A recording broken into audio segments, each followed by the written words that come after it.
A művészet nem csak reflektál a valóságra, hanem alakítja is azt.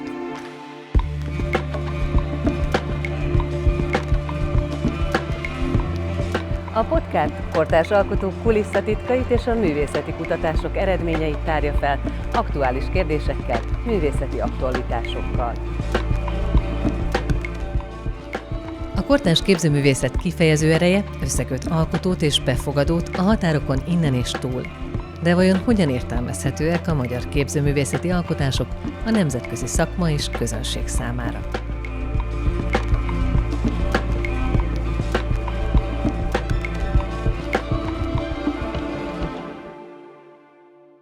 Szeretettel köszöntök minden nézőt, minden hallgatót a podcast adásánál. Csáhy László Koppány vagyok, a Magyar Művészeti Akadémia Művészetelméleti és Módszertani Kutatóintézet igazgatója. A mostani adásban a képzőművészetről lesz szó, bemutatom két vendégünket, Reining Vivient, képzőművészt, és Szurcsik Józsefet, szintén képzőművészt.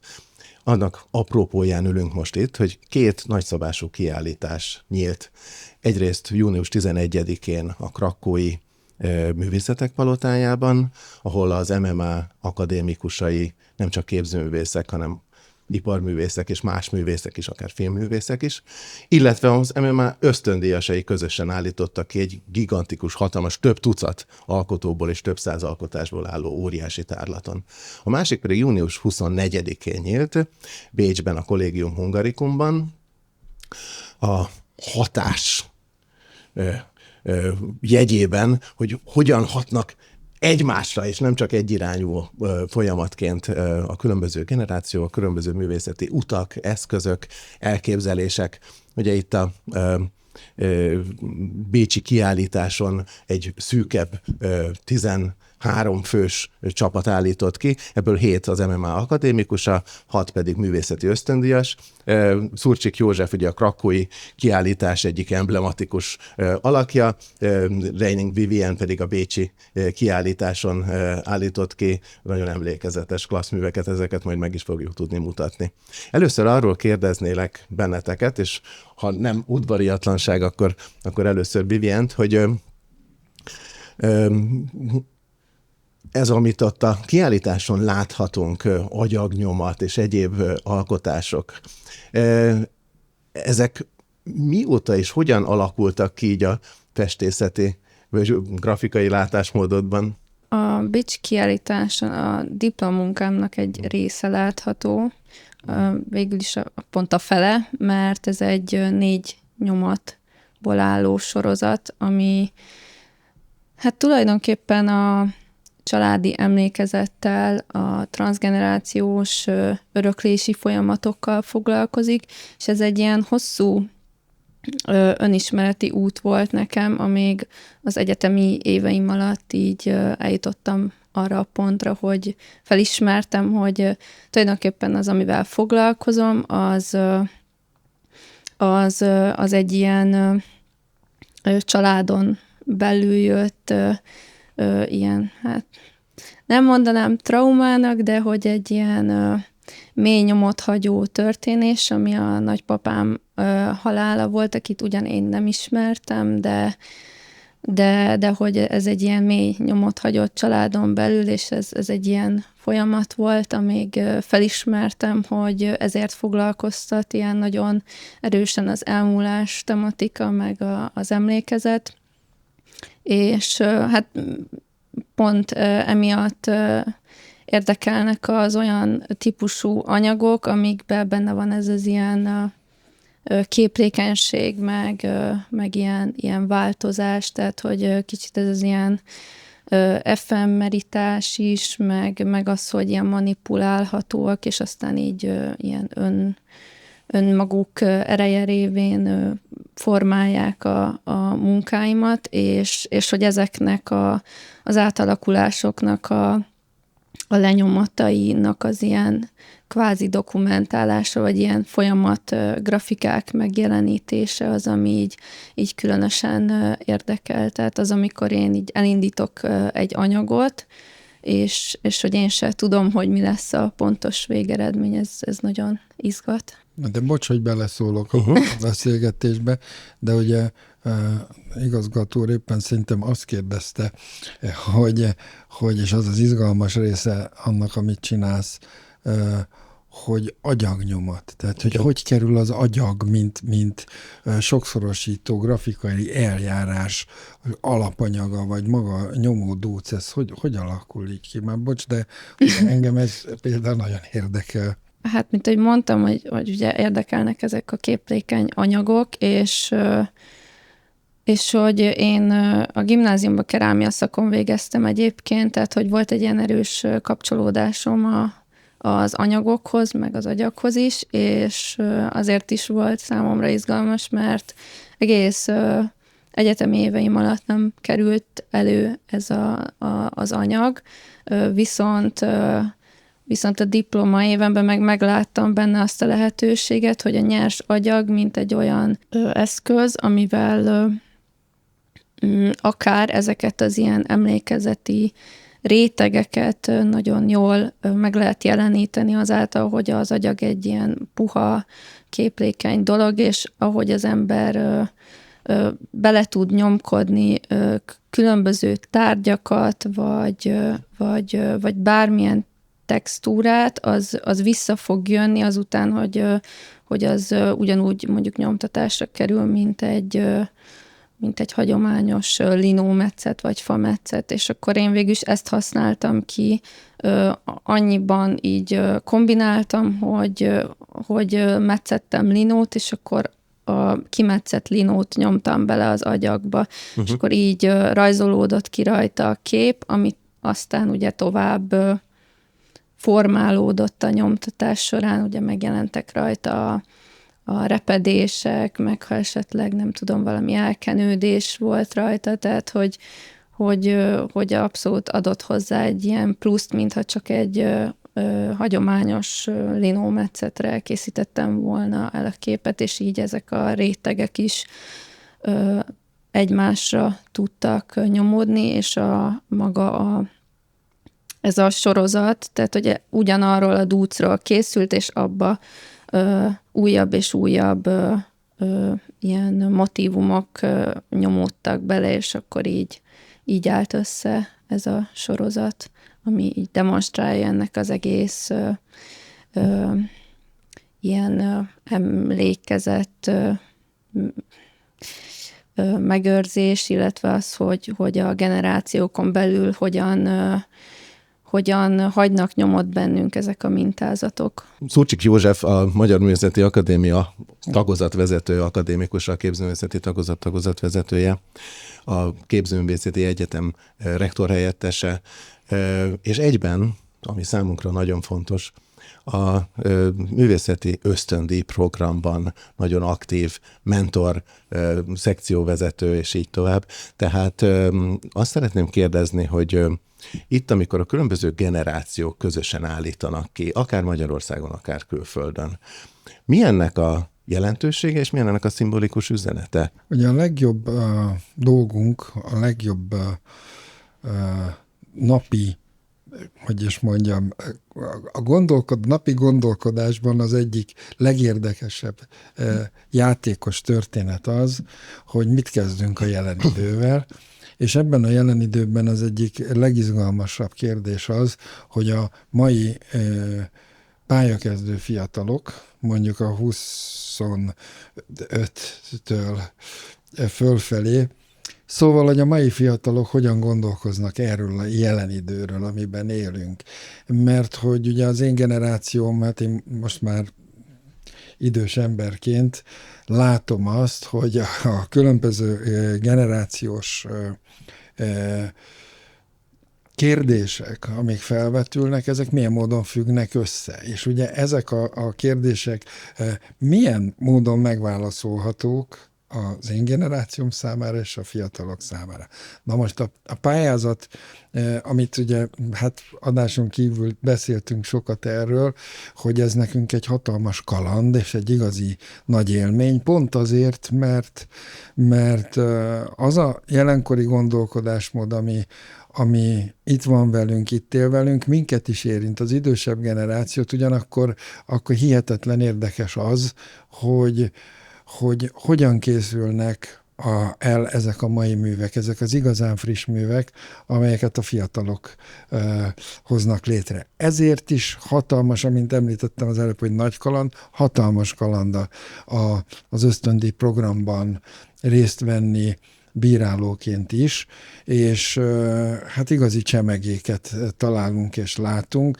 Ugye az idei pályázat szakaszban 252 érvényes pályázattal találkoztunk. Akik végül is elnyerték a pályázatot, azoknak nyilván a legjobbaknak kellett lenniük, és hogy ez azért meghatározó minta is a jövőre nézve, hogy hogyan tudunk dolgozni, együtt dolgozni a fiatalokkal. Na most ezek a kiállítások, amelyeket említettél, egyrészt ugye a krakói kiállítás, különösképpen pedig a bécsi kiállítás, arról szólt, hogy ebben mert ugye nálunk a Magyar Művészeti Akadémiánál az ösztöndíjasok évről évre időszakokat, az alkotói időszakokat bemutató prezentációkban mutatják meg mindazt a termést, amit ezekben az időszakokban készítenek.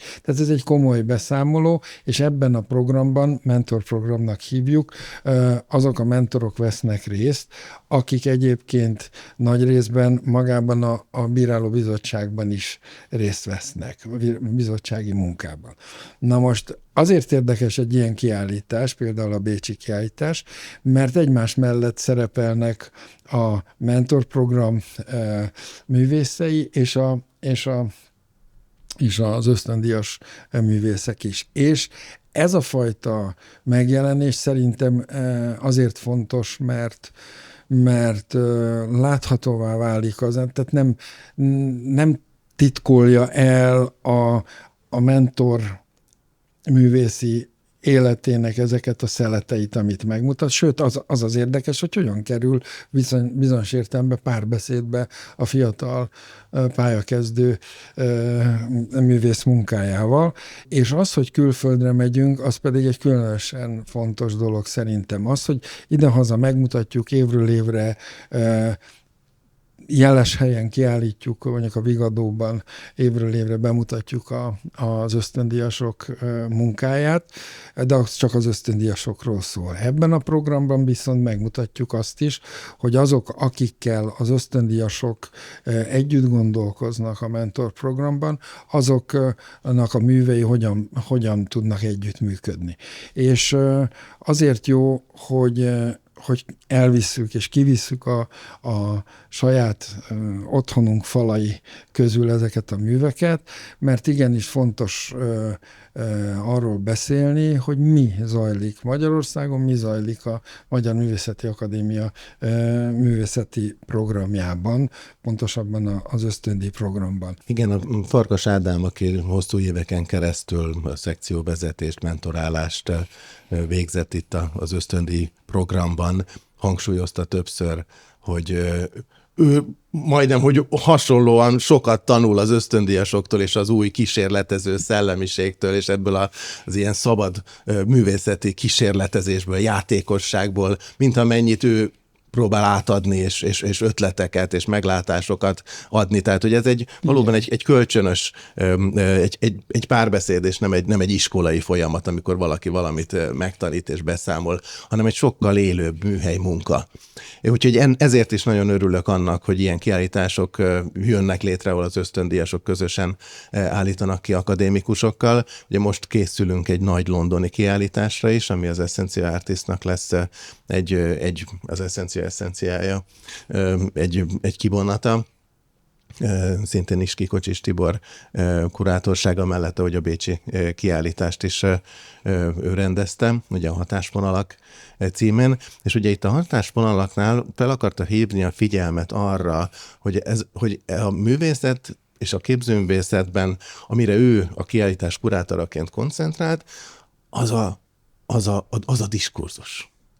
Hogy itt nem egy önálló, alkotó, egyéni világa szerepel csupán, hanem az egymásra reflektálások és az egymástól való tanulás, illetve az inspirálódás, az adok-kapok adott esetben, és az a bonyolult, szinte labirintusszerű szövedék, ami összeáll egy ilyen ösztöndíjas programban. Mint ahogy talán minden ösztöndíjas évfolyamban mi is nagyon vegyesen vagyunk életkorban is, meg szakmailag is, és nagyon izgalmas nekünk is minden egyes beszámoló, hogy látjuk, hogy ki hogy halad hónapról hónapra a munkásságával, és hogy tényleg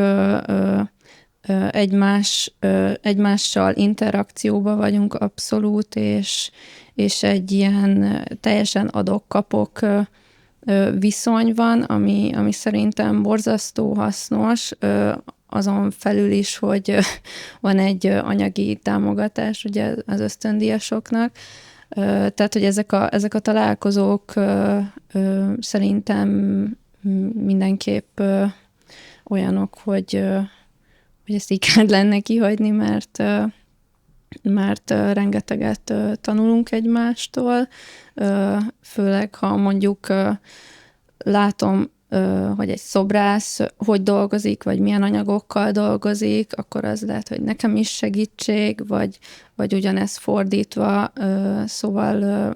Most az installációs, azt jól említetted, mert hogy szerintem ettől különleges az, hogy ugye összekevered vagy az anyaghasználat tekintetében olyan tekintetben tényleg megújítottad, hogy magát a kerámia és a szobrászat alapanyagát egy nyomóformává teszed, és a grafika körébe húzod be, és innentől használod, mint képalkotó eszközt, ugyanakkor a végeredmény meg egy installációs jellegű munka, és hát ez volt a bécsi kiállításon, és egy installáció. Igen, hiszen a földön volt kiterítve. Igen, az volt a diplomunkám, és a diplomunkámat követően még folytattam ezt az agyag nyomat technikát, és voltak még a bécsi kiállításon ilyen ezekben a régi ilyen blonde képkeretekbe helyezett agyagok, és akkor arról is készültek lenyomatok, amik meg ilyen családi esküvői fényképek alapján készültek, amik így meg is vannak roncsolva, így érzékeltetve ezt az ilyen kapcsolatoknak a megromlását, tehát hogy ezek ilyen tönkrement házasságokat akarnak igazából megjeleníteni, és ott is, tehát hogy ott meg már tovább léptem azzal, hogy például keretbe helyeztem az agyagot a diplomunkámmal ellentétben, ami csak így egyszerűen egy agyaglap volt. Ez a kísérletező jelleg, ez úgy tűnik, hogy nagyon erősen jellemzi az ösztöndíjas generációt, de egyébként már a magyar neo-avantgárd időszakában megjelent ez a folyamatosan újabb területeket feltárni, a legmodernebb eszközöket és a legarchaikusabb eszközöket is akár felhasználva. Ez a kísérletező és játékos szellem. Úgy tűnik, hogy szinte, mint hogyha nem is lenne határa, hogy megy egyre izgalmasabb területekre. A krakói kiállításon ez a rendkívüli sokszínűség és nagyon széles paletta jellemző, és egyébként itt a bécsi kiállításon is szerencsére meg tudtuk mutatni a jóval kisebb létszám ellenére, hogy milyen sokféle úton haladunk. Az idő és az emlékezet ugyanakkor megjelenik a krakói kiállításnak, és nem csak a címében, hanem a művekben is. A te alkotásod, amit ott kiállítottál, hogyan reflektál a mára és az időre, illetve az emlékezetre? Egy nagyon különleges, hogy amikor a előkészületek zajlottak Krakóban, ugye Rikli Gábor főtitkár úr először látogatást tett Krakóban, és mikor onnan hazatért, azt mondta, hogy egy fantasztikus lehetőség kínálkozik itt számunkra, úgyhogy elmentünk, és már kifejezetten szakmai szemmel vizsgáltuk meg ezt a művészetek házát Krakó belvárosában, ami egy műcsarnokhoz hasonló épület, abban az időszakban épült nagyon különleges helyszínen különleges épület, és maga ennek a szelleme, ennek az építészeti valósága is megragadó volt, és most ugye távolabbról indulok a válaszadás tekintetében, mert pont az volt az érdekes, hogy hogyan fogjuk mi ezt jól belakni. És ugye a mi szerencsénkre az ösztöndíjas programban kiváló friss művészek vannak. A köztestületi művészkörben és nagyon-nagyon változatos és nagyon különleges művészek és életművek vannak, és ezen belül persze az akadémia képzés-iparművészeti tagozatában, a fotoművészeknél, építészeknél, és így tovább.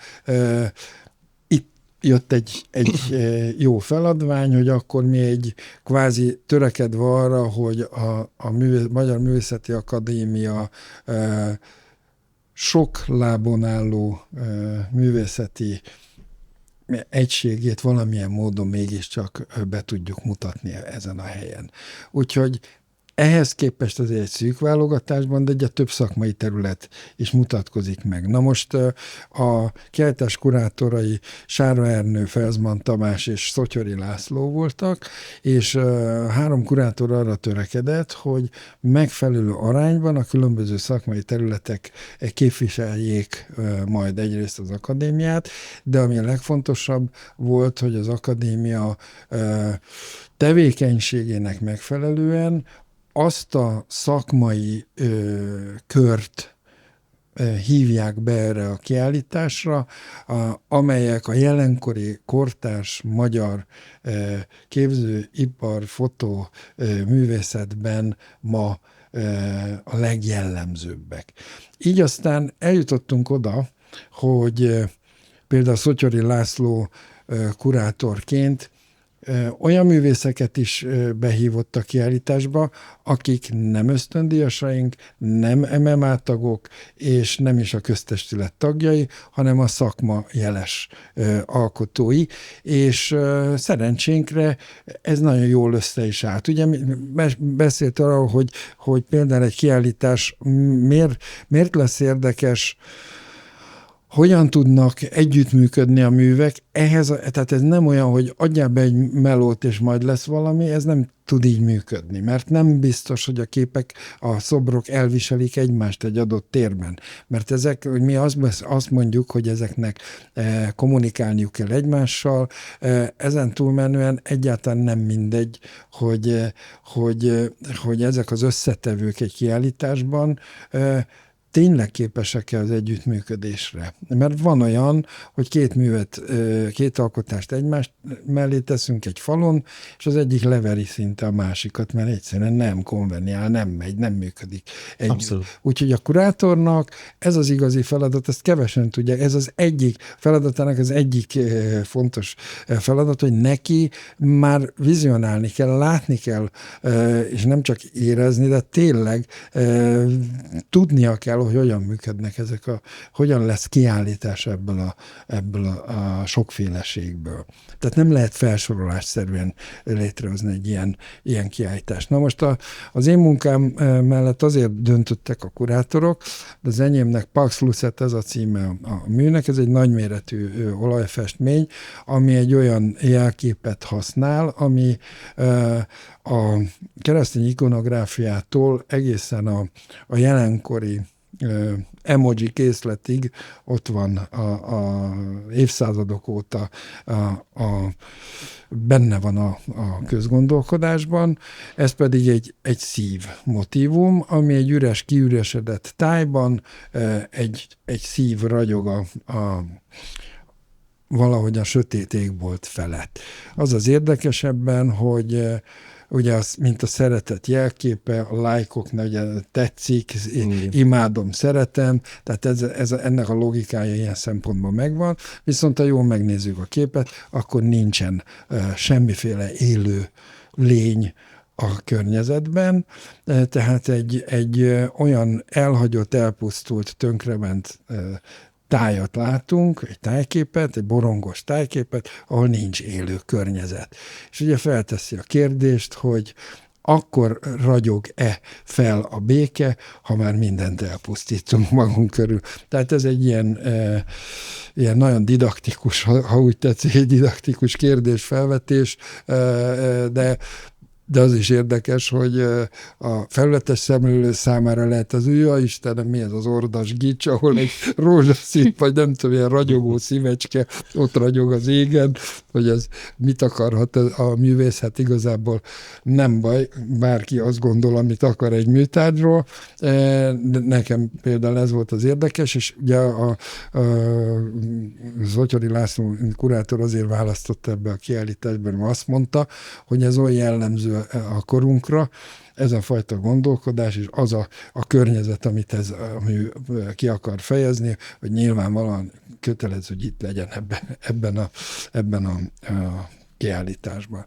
És igazából nekem pedig azt tetszik ebben az összességben, hogy itt a legaprólékosabb művészi, technikai eljárású alkotói módszerektől, bélyegektől kezdve a nagyméretű festményig, szoborig minden benne van, mégis, ha tetszik, végig tudunk olvasni egy történetet, egy jelenkori kortárs történet rajzolódik ki, és ebben a tekintetben most már kapok visszajelzéseket a lengyel kollégáktól is, dicsérő, és nagyon nem azt mondom, hogy hálálkodó, de többen megköszönték azt, hogy mi ezt vállalva beleálltunk ebbe, hogy egy ilyen keresztmetszetet mutatunk meg abból, hogy hogyan gondolkozik ma a magyarországi képző- és iparművészek egy része.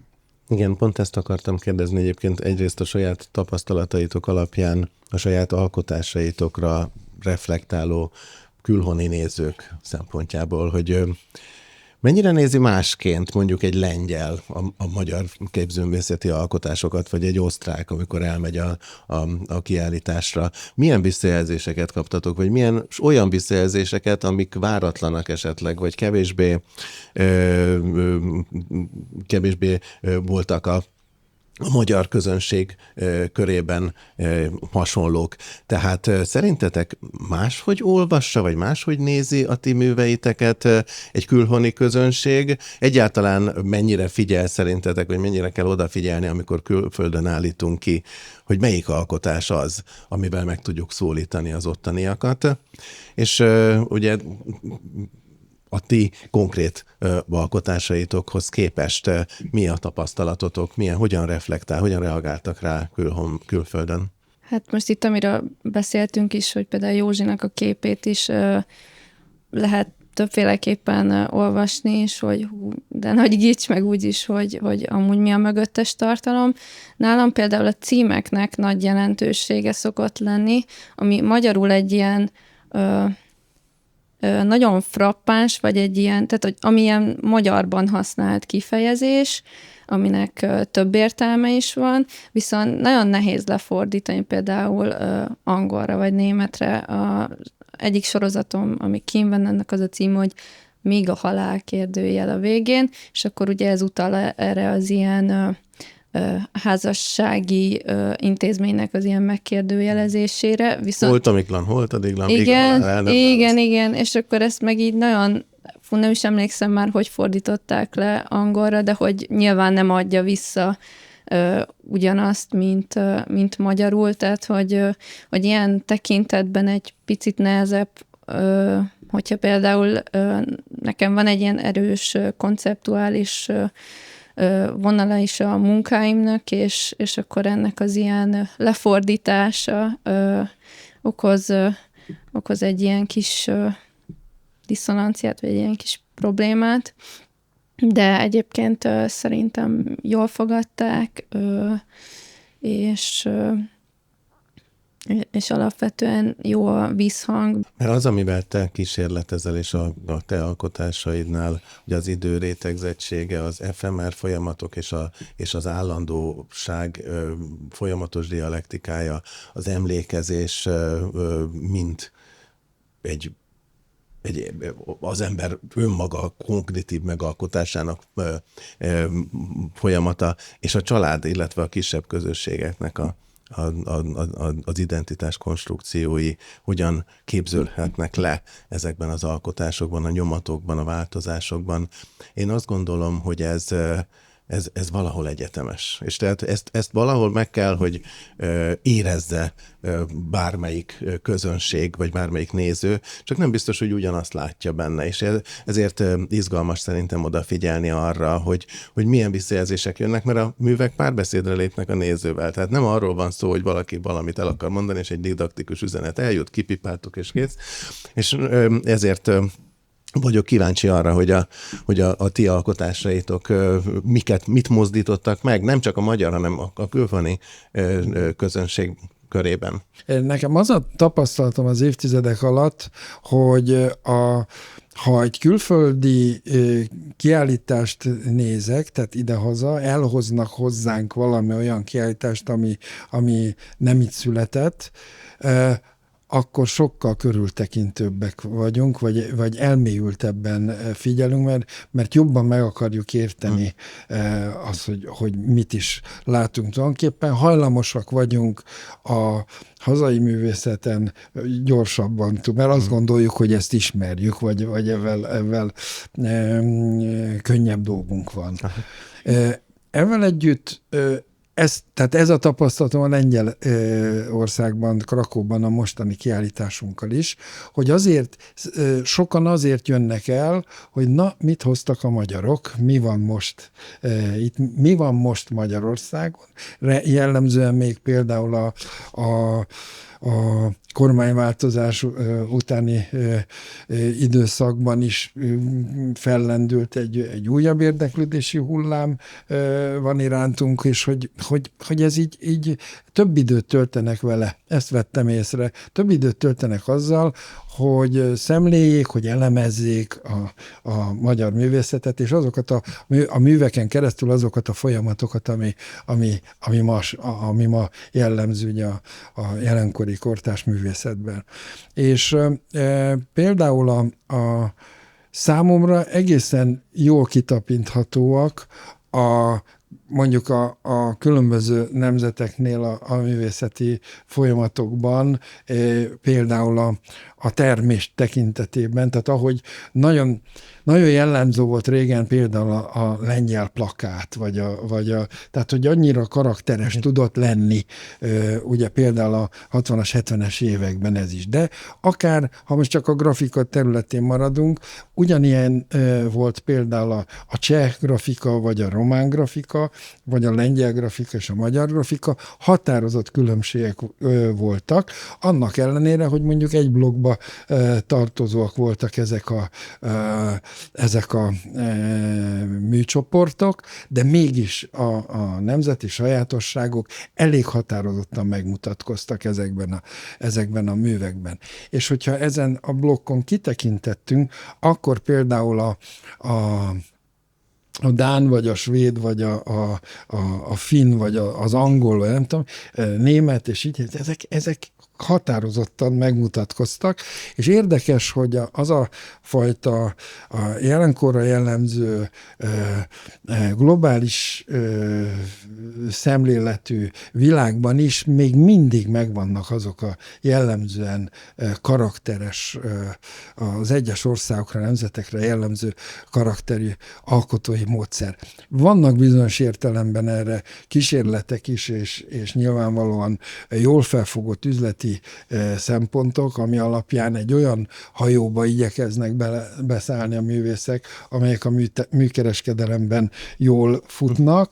Tehát akár mondhatnám így is, hogy akár a trendek autóbuszára igyekeznek ugye sokan felszállni, de valahol eltagadhatatlan az, ami a minden jellemző, minden országban a saját művészetükre jellemző. És ezért érdekli őket igazán, hogy mi ma hogyan gondolkozunk, például a lengyeleket. Érdekli, igenis fontos nekik, hogy egyrészt a lengyel-magyar barátság, hagyományos barátság, ez ma a művészet nyelvén hogyan tud tovább élni, de hogy milyen jellegű kérdések és problémák foglalkoztatják a mai magyar művészeket, mert ugye ez így egy indikátor is, tehát a művészet maga egy ilyen fajta szerepet is, ha tetszik, hanem felvállal, tehát szerencsés esetben a művészet, az igazi művészet, az nem tud hazudni,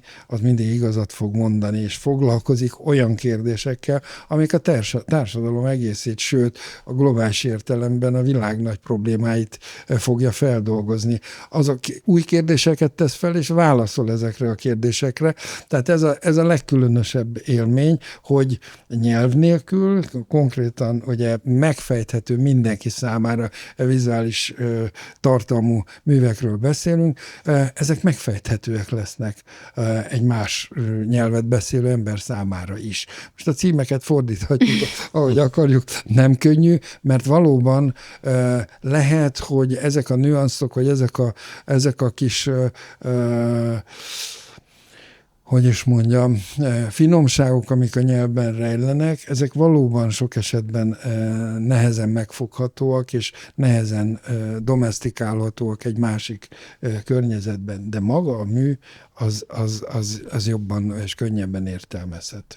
Szerintem a te alkotásodat többek között azért is választották ki a kurátorok ide az Idő érintése című tárlatrakóba, mert ugye a lengyel és magyar viszonylatban, vagy relációban van egy olyan, úgymond hagyományos a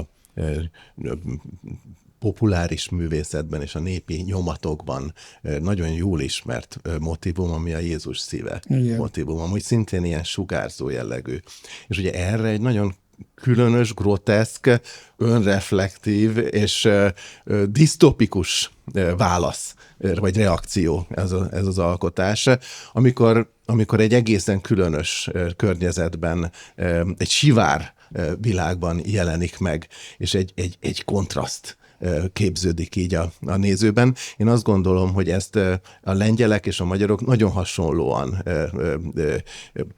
élhetik meg, vagy olvashatják a szívükben ezt az alkotást. És a Bibiennél is, ugye ott az tűnt nekem, vagy az volt az első reakcióm, itt nem az Amíg a halál, hanem a hosszú agyag nyomatokra gondolok, hogy egyszerre hívja elő belőlünk az antik művészeteket, ugye a kő, a márvány, az időtlenség, az egyiptomi robosztus tömböknek a világát, és magunkévá tesszük azt, ami az időtlenség, és így személyessé tesszük. És ez a fajta a sorozat jellegből fakadó rétegzettség, a sorozat jellegből fakadó időbeliség és az időtlenség és a pillanatnyiság, a személyesség és az általános univerzalitás közötti feszültség az, ami megjelenik számomra. A szívmotívum nálam is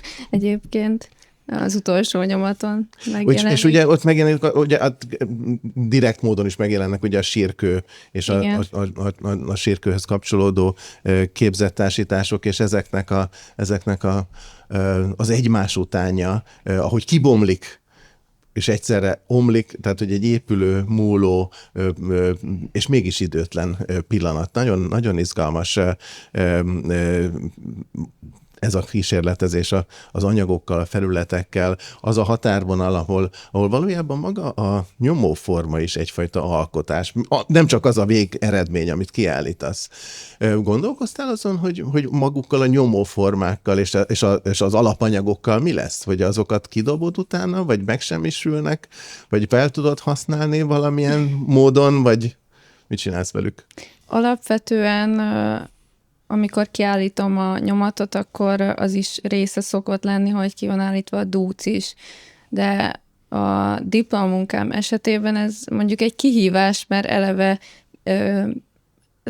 nyers állapotában volt, nagyjából 90 kiló, azóta kiszáradt, egy picit vesztett belőle, de még így is nagyon nehéz a szállítása és a tárolása, és gondolkodtam egyébként, hogy kidobnám, viszont így meg mindig egy teljesen új formában tud kiállításra kerülni, mint például bécsi kiállításon is, tehát így még nem volt kiállítva, mint ott, hogy ilyen halmokba van rendezve, mert a diplomunkámnál ugye úgy volt kiállítva, ahogy készültek a nyomatok, tehát abban az állapotában, és a nyomatok elkészülte után kezdett el kiszáradni és szétrepedni darabokra, miután készült még ez a 4. nyomat is, ami lett az ilyen záró eleme, tehát az már a diplomavédést követően készült.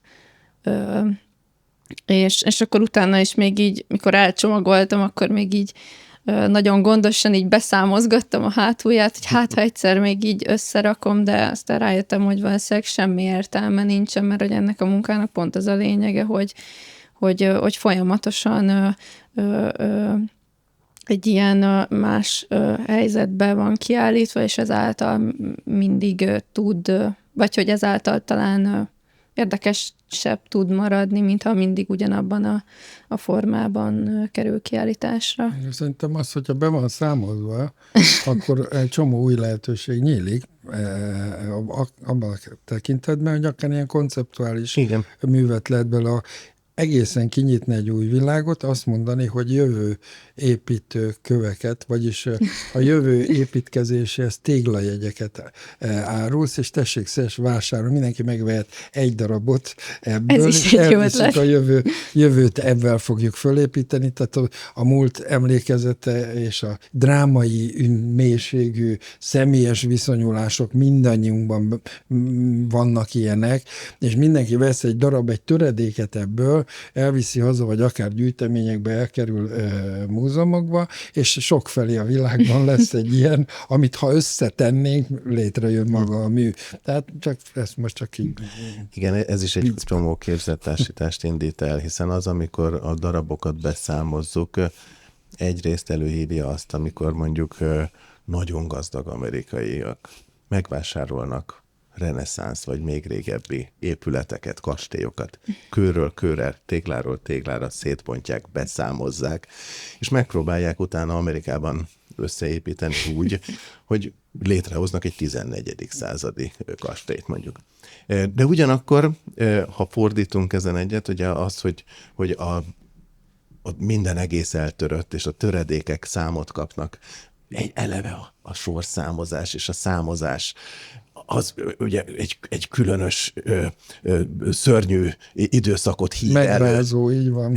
Tehát, hogy itt a széttöredezés, a valóság széttöredezése, az emberi kapcsolatok széttöredezése, a közösségek széttöredezése, az egyén lebomlása egészen apró nyersanyagok, amiben van számozva, és a végén már számokat kap. Ugye az alkotásodnak is a címe ilyen különös kódszám, azt meg tudod fejteni nekem? A sorszám az onnan jön, hogy ugye a temetőben minden sírhelynek van egy ilyen száma, és akkor kicsit ezzel próbáltam így ezt az ilyen nagyon személyességet egy ilyen, tehát egy picit így eltávolítani ettől a személyességtől, nem egy ilyen nagyon direkt címet adva, hanem az, hogy így mi lehet ez a sorszám, és akkor ott van alattam mondjuk a leírás, hogy akkor elolvasom, hogy honnan jön ez, és ugye maga az agyag dúc mérete is akkora volt, mint a nagypapám sírhelyének a mérete, tehát onnan ez a nagy méret. Tehát akkor innen a szám. Innen a szám. Tehát látjuk, hogy és ugye ezt le lehet fordítani angolra. Az algoritmusok szintén egyesekből, nullákból tevődnek össze. Tehát a számok, mint hogyha így szép lassacskán elkezdenék felemészteni a körülöttünk lévő valóságot, és a végén ugye sírhely számok. Tehát, hogy nagyon sok felé el lehet vinni ezt a képzettársítást, és ha nem csinálsz más, csak fotóval dokumentálod, az már önmagában egy érdekes sorozat, ahogy az alkotási folyamat kibomlik, és egy egészen más síkon az alkotóról és az alkotás folyamatáról tudunk meg egy csomó dolgot. Tehát ezért is ezek a képzettársítások és gondolatok keletkeztek bennem így ennek az alkotásnak a láttán. A művészeti ösztöndíj programban most egy pár évvel ezelőtt elindítottunk egy olyan kezdeményezést, hogy különböző művésztelepekre szervezünk részvételt akadémikusoknak és ösztöndíjasoknak közösen. Debrőttől Gyergyószárhegyig, és sorolhatnánk azokat a helyszíneket, vagy akár most a háború ellenére tavaly sikerült, és most idén is egy munkácsi alkotótábort, művésztelepet létrehozni, ahol ugye próbáljuk folytatni ezt a párbeszédet az ösztöndíjasok és az akadémikusok között. Most a következő ilyen tábor egyébként Gyergyószárhegyen lesz itt most júliusban, aztán utána Debrődön, és így tovább. Ti mennyire szeretitek a művésztelepi létet, vagy mennyire vagy hogy viszonyultok ahhoz, hogy így elmenni közösen, egy csapat összejön, akár ad hoc, akár egy már megszokott, ismert társaság. Milyen jelentősége van ennek szerintetek most, hogy kilépni a saját alkotó környezetből, elmenni akár egy távoli helyszínre, és együtt lenni egy-két hétig, vagy egy időszakig, és közösen gondolkozni? Nekem nagyon, nagyon fontos, de én egy különös lény vagyok abban a tekintetben, hogy a művésztelepen kora reggeltől hajnalig dolgozom. Tehát én ezt meg tudom valósítani ilyenkor. Tehát egy komoly... sajnos, ami nekem nem jön be, vagyis nem jól mondom, sajnos nekem úgy működik, hogy tele vagyok olyan ötletekkel, amit meg szeretnék valósítani, és kevésbé mozgat meg a helyszín. Ugye pedig ebben ez lenne a lényeg, hogy egy akár helyspecifikus jellegű műtárgy együttest hozzon létre valaki művésztelep alatt. Én viszem magammal önmagamat, a kész ötleteimet, és ezerrel belefogok a munkába. Tehát azért szeretem, mert ugye ilyenkor kvázi nem kell törődnem azzal, hogy most reggelizek, ebédelek, vagy vacsorázok, vagy mit csinálok, mert minden van. És tehát ez a készlet rendelkezésre, és csak a munkával tudok törődni, sőt, ha tetszik, hanem kutya kötelességem dolgozni. Úgyhogy nekem ez nagyon-nagyon produktív időszak, amikor el tudok menni egy művésztelepre. Nekem ez tényleg így az életem alatt így alakult, hogy ezért szeretem, ezért kedvelem.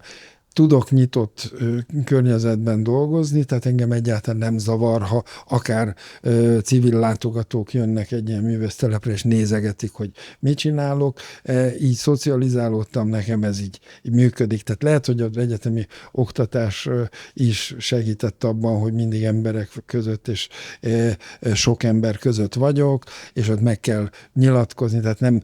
Hát van, aki szégyenkezik, tehát hogyha dolgozik, rajzol, fest, vagy mintáz, akkor nem szereti, ha mögötte állnak, vagy fényképeznek, vagy akkor lelombozódik, vagy nem tudom, leblokkol az alkotói energiák, így hirtelen egy görcsösé válnak benne. Nekem nem ilyen, tehát én egy ilyen nagyon szabadon tudok dolgozni, és inspirál, ha másokat is látok alkotni. A diskurzus szerintem ez nagyon érdekes. Én azokat a művésztelepeket szeretem, Szárhegy történetesen ilyen, ahol ugye fiatalok, pályakezdők, öregek, sőt nagy öregek is együtt vannak, és ugye az a sokféleség, az a diverzitás, ami szakmai tekintetben van, és az ideológiamentes világ, ez nekem nagyon, nagyon, nagyon tetszik. Tehát ott mindig csak is a szakmára épül, csak is az emberi együttléttel foglalkozik, és nem pedig azzal, hogy és jó viták vannak, tehát igen, tehát amikor már elfáradnak a művészek, akkor beszélgetnek. Tehát én nem az a karakter vagyok, aki azért mennék el egy ilyen társaságba, hogy reggelig igyak, mondjuk, de nem bántva senkit, de hogy ennek nagyon, nagyon, nagyon jó az együttlüktetés, az együttélés, és főleg ez, hogy a különböző generációk tudnak ilyenkor egy sokkal értelmezhetőbb diskurzusban részt venni, mint mondjuk a hétköznapok alatt. Szóval nekem ez a fontos. Szóval én nagyon-nagyon kedvelem, és azt gondolom, hát Vivian is úgy tudom gyakran jár művésztelepekre, vagy szívesen megy művésztelepekre. Igen. Hát, ja, kb. Évi 3 művésztelep, az úgy nagyjából beszokott figyelni.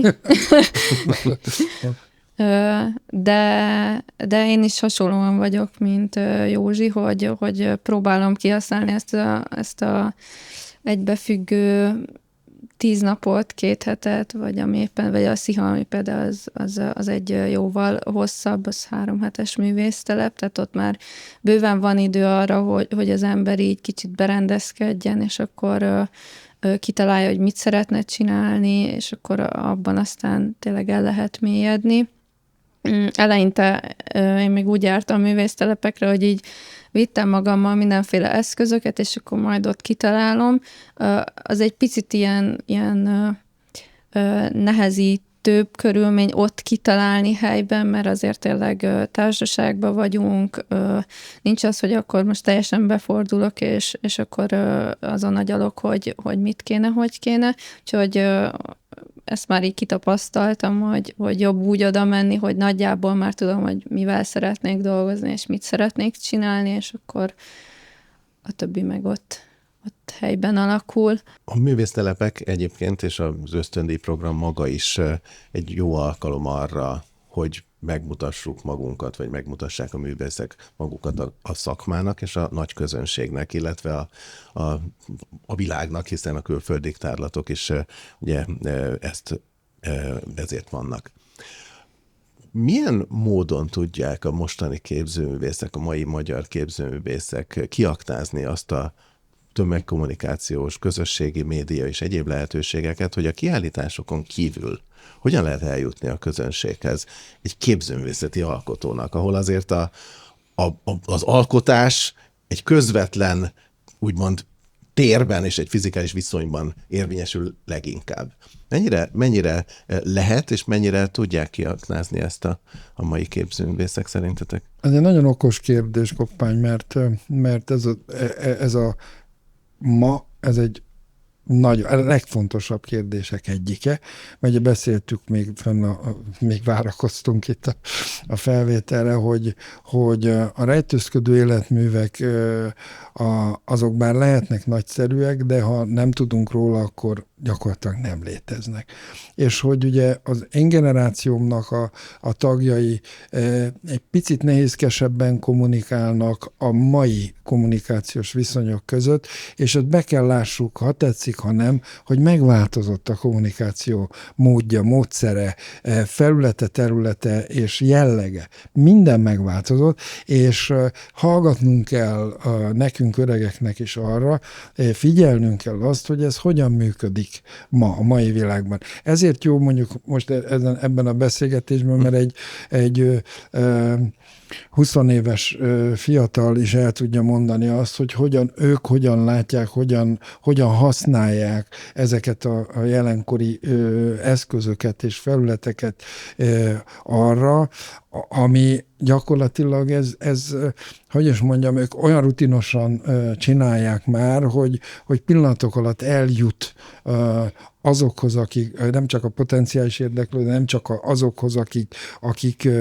akiknek szakmájuk szerint ez fontos lehet, hanem azok is, akik nem is gondolnak még arra, hogy őket érdekelheti valami ilyesmi. És azt látom, hogy bizonyos értelemben a nézettséget, ha mérjük, akkor ott látszik az, hogy az a fajta kommunikáció, ahogy most ez a generáció ezzel foglalkozik, az mennyire képes aktívan, intenzíven bevonzani a valós közönséget mondjuk egy kiállító térbe, vagy egy performance-ra, vagy tehát ez egy nagyon fura nekünk, öregeknek. És mondhatjuk azt, hogy ez egyfajta lépés előnyt biztosít azoknak, akik most már otthonosan mozognak ebben? Most már mondhatjuk azt, hogy egészen biztos, hogy így van, de nézzük meg, hogy például a politikai kommunikációban is mekkora változáson mentünk keresztül, és a hagyományos kommunikációs eszközökhöz képest, ugye például a jelenkori mondjuk internetes, ezt nem is tud eszembe, tehát igen, közösségi médiában hatalmas nézettséget, sokkal nagyobb nézettséget érnek el rövid, velős és koncentrált üzenetek. A művészet területén éppen így van. Tehát, hogy nagyon-nagyon különös ez, de már a kiadványok tekintetében, tehát mondjuk a papíralapú kiadványok tekintetében is ugye ketté válik. Vannak ugye nagyon terjedelmes, egyébként velős és nagyon fontos tartalmakat összefogó kiadványok. Emellett viszont futnak azok, amelyek nagy színes képekkel, rövid szövegkörnyezettel rá fognak vezetni, mint az interneten arra, hogyha elmélyültebben akarsz foglalkozni bizonyos dolgokkal, akkor tudod, hogy hol keresd. Ugye, tehát nagyon érdekes, hogy például a kiállításokhoz kapcsolódó nyomtatott katalógusok világa hogyan változik. Mert az én generációm nagy részben ragaszkodik ahhoz, hogy legyen kiállításhoz nyomtatott katalógus, irdatlan pénzekbe kerül, meg nem tudom én, tök jó, bekerül a polcra, tudod, kinyomtatunk 500 darabot, és akkor 3 év múlva is még tudjuk osztogatni, de már nem aktuális. Tehát, hogy tudom, most legszívesebben, ha ezt az én korosztályom tagjai hallanák, akkor lelögdösnének a lépcsőn, hogy ne akarjam elvenni tőlük a katalógus, de máshogy kell gondolkozni. Tehát valóban papíronlapú kiadványokat is, tehát része a szakmának. Tehát része a szakmánknak, és szeretjük ezt, meg mi ilyenek vagyunk, leülünk, lapozgatunk, az illatát is szeretjük, stb., de tudomásul kell venni, hogy megváltozott a világ, és az, hogy most például a saját programjainkat is nézve, a kiállításokat nézve, hihetetlen eléréseket tudunk produkálni, nem papíralapon. Vivien, te mennyire használod ki, vagy mi a tapasztalatod erről a csúcs technológiákról?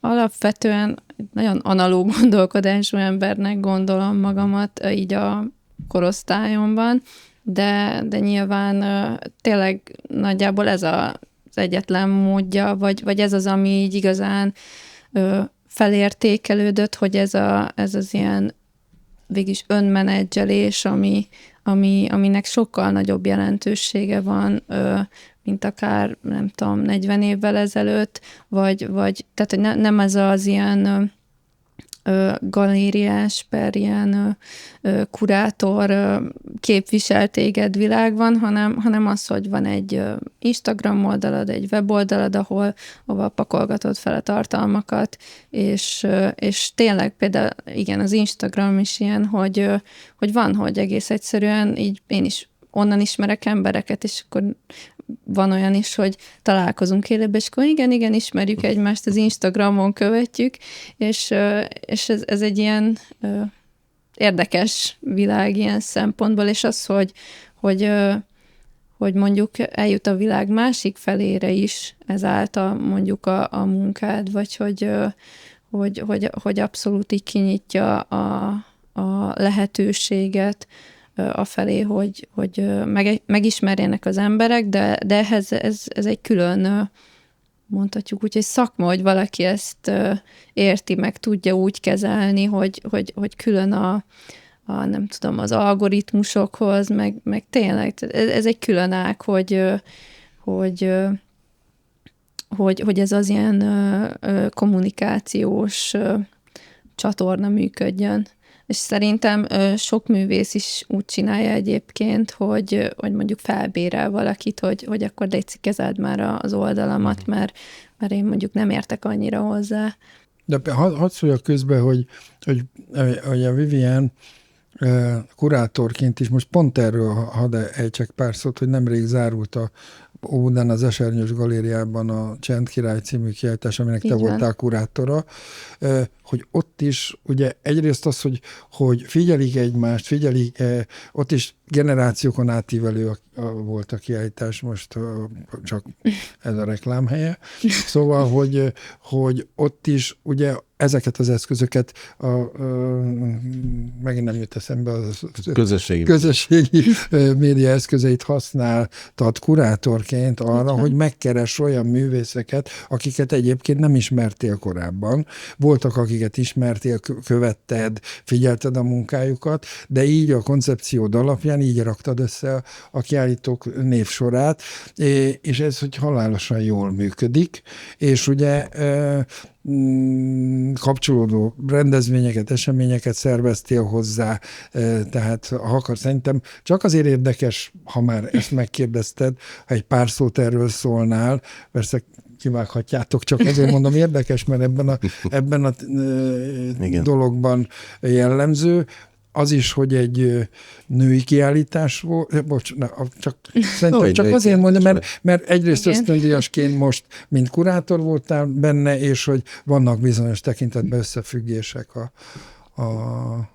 Az egyik akadémiai díjazottunk is kiállított a Richter Sára. Igen, ő például pont egy olyan személy volt, akit nem ismertem személyesen, csak a munkásságát ismertem, és akkor így nagyra becsülöm, meg nagyon tisztelem, amit csinál, és hogy vettem a bátorságot, hogy így ráírok, lenne kedve kiállítani, főként egyébként fiatalok voltak, és akkor, de hogy ez a generációkon átívelés is benne volt, tehát hogy így vegyes korosztály volt, a javarésze olyan volt, akit személyesen is ismertem, de a Sára például egy ilyen kivétel volt a tekintetben, és borzasztóan örültem, amikor elvállalta ezt a felkérést, mert szerintem egy nagyon izgalmas anyag állt össze, ami a csendről szólt 7 női történeten keresztül,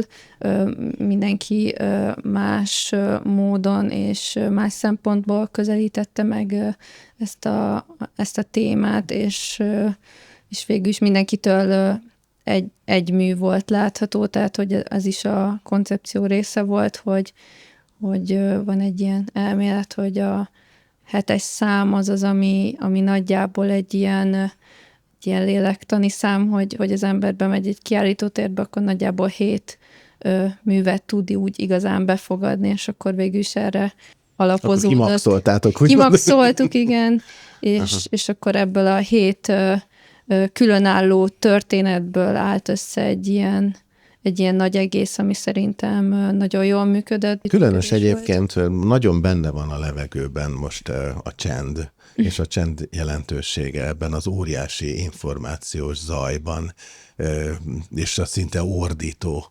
kommunikációban van egy igényünk, egy nagy hiányérzetünk.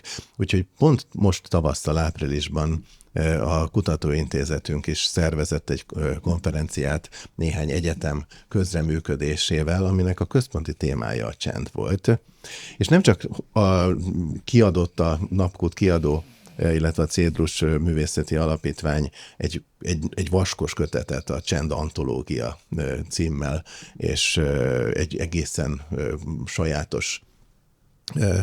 sajátos csendhez kapcsolódó költészeti gyűjteményt, hanem a konferenciát úgy szerveztük meg, hogy rendhagyó módon a második és a harmadik napon előadásokat lehetett hallani és kérdezni. Viszont az első napot itt a villában úgy szerveztük meg, hogy művészi élményt akartunk adni.